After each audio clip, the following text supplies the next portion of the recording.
안녕하세요. 자기주도 공부법과 SAT 고득점 팁 강의를 진행하게 된 이혁중 멘토입니다. 온라인으로 개학이 이루어지고 학원들도 폐쇄되고 있는 이 시점에 학부모님들의 고민이 많이 깊어지실 것 같습니다.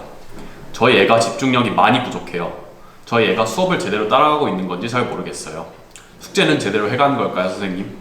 최근 들어 가장 많이 듣는 학부모님들의 고민거리일 것 같습니다. 그 해결 방안은 참 간단한데 말이죠. 자기주도 학습. 혼자가 아닌 스스로 하는 공부, 말이 쉽지 이게 가능할까요? 공부를 잘하는 학생들은 다 하는데 우리 애가 이걸 과연 할 수 있을까요? 이 강의에서 그 자기주도 학습의 핵심 요소들을 파악해보고 실현시켜보고자 합니다. 먼저 짚고 넘어가야 할 질문이 있습니다.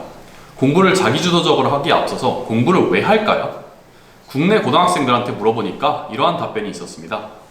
내가 앞으로 하고 싶은 일을 하기 위해서, 좋은 직업을 가지기 위해서, 돈을 많이 벌기 위해서. 생각보다 많은 학생들이 스스로의 성공을 위해 공부하는 모습을 볼 수 있었습니다. 그러나 부모님이나 선생님이 시켜서, 친구들에게 무시당하기 싫어서, 경쟁 상대를 이기기 위해서와 같은 솔직한 답변을 한 친구들도 적지 않았네요.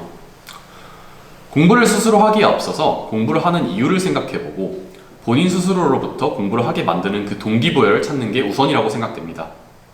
동기가 세워진다면 공부 목표와 계획도 자연스럽게 함께 따라가게 됩니다. 단순히 공부를 강제로 시킬 것이 아니라 공부의 중요성과 나의 미래 계획에 있어서 공부가 어떤 역할을 하는지에 대한 풀이가 필요하지 않을까요? 여기에서 나오는 것이 바로 공부 환경의 중요성에 대한 얘기입니다. 의사 집안에서 의사 나온다 많이 들어보셨죠? 왜 똑똑한 부모 아래서 똑똑한 자녀가 나올까요? 유전? 금전적 지원? 바로 환경 때문입니다. 주말 햇볕이 따사로운 오후에 단체로 TV 프로그램을 시청하는 한 가족과 본인이 평소에 읽고 싶었던 책을 한 권씩 꺼내 읽는 과정. 바로 이런 환경의 차이에서 자녀의 공부 습관이 형성되는 것이고 습관이 되는 것이고 그 환경과 습관들이 누적되어 의사 집안에서 의사가 나오는 것입니다. 흥미롭게도 상위권 학생과 하위권 학생의 차이는 그 둘의 책상만 봐도 알 수가 있습니다. 정돈 상태는 물론 상위권 학생들의 책상들은 공부와 여가가 철저히 분리되어 있는 경향이 많은 반면 하위권 학생들의 경우 대다수가 책상에 그 분리조차 되어 있지 않습니다. 공부 한 30분 하다가 쉰다는 명목으로 그 자리에서 바로 핸드폰을 쳐다본다든지 책을 읽는 도중 책의 내용보다 이어폰에서 흘러나오는 음악에 더 집중한다든지 보통 사람이 어떤 일을 하다가 다시 다른 일에 집중을 하려면 7분이라는 시간이 걸린다고 합니다. 즉, 공부로 온전히 돌아오기에 적어도 7분은 걸린다는 것인데 공부와 비공부의 영역이 침범할 경우에 자기주도적인 학습은 어려워진다고 생각하시면 됩니다.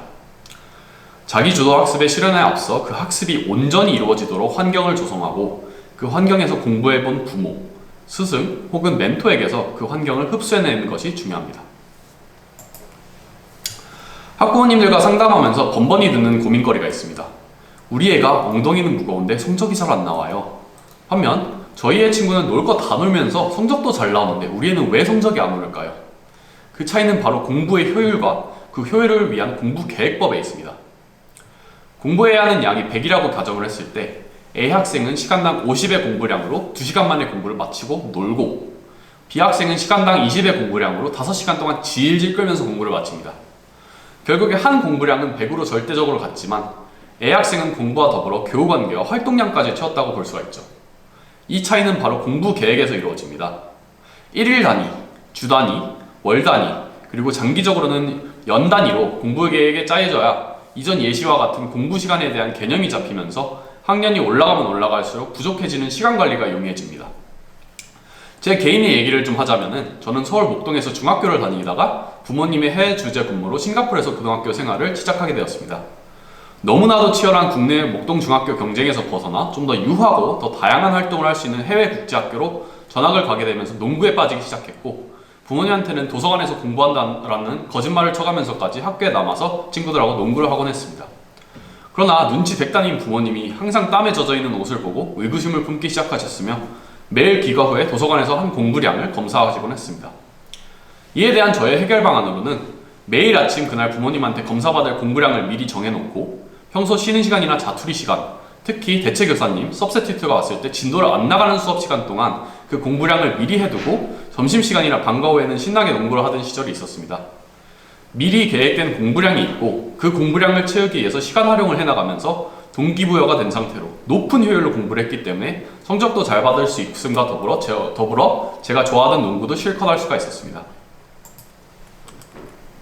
이렇게 공부 동기, 공부 환경, 그리고 공부 계획까지 다 갖춰진 상태에서 제일 중요한 것은 공부를 하는 방법이겠죠. 사실 공부에 정도란 없습니다. 무식하게 시간으로 밀어붙여서 모든 것을 달달 외워버리는 것이 잘 맞는 학생들도 있고, 상대적으로 적은 시간 내에 개념과 유형을 완벽하게 이해하며 그 응용 또한 자유자재로 하는 것이 맞는 학생들도 있습니다. 중요한 것은 본인에게 맞는 공부법을 찾는 것이며, 그 공부법을 찾기 위해선 여러 스승과 멘토들한테서 다양한 공부법을 접해보고 터득해보면서 본인 스스로한테 맞는 효과적인 공부법을 찾는 데 있습니다. 예를 들어 일본의 와세다 대학교 창립자가 고안한 파란펜 공부법의 경우, 노트에 암기해야 할 내용을 단순히 파란색 펜으로 적는 것을 단순 반복한, 듣기만 했을 땐 효과에 의문이 가는 공부법이 있습니다.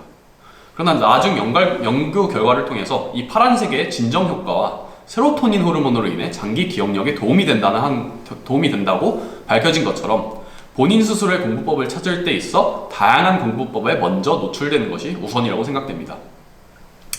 예를 들어 제가 고등학교 학창시절 애용했던 공부법에는 두 가지 공부법이 있습니다.